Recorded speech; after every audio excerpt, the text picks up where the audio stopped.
বন্ধুরা, আজকে আমরা বিল গেটস সম্পর্কে কিছু মজার তথ্য জানব।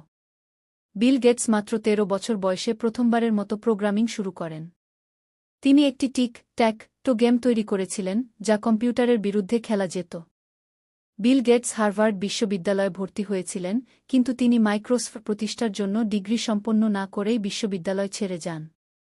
পরে ২০০৭ সালে হার্ভার্ড তাকে সম্মানসূচক ডিগ্রি প্রদান করে।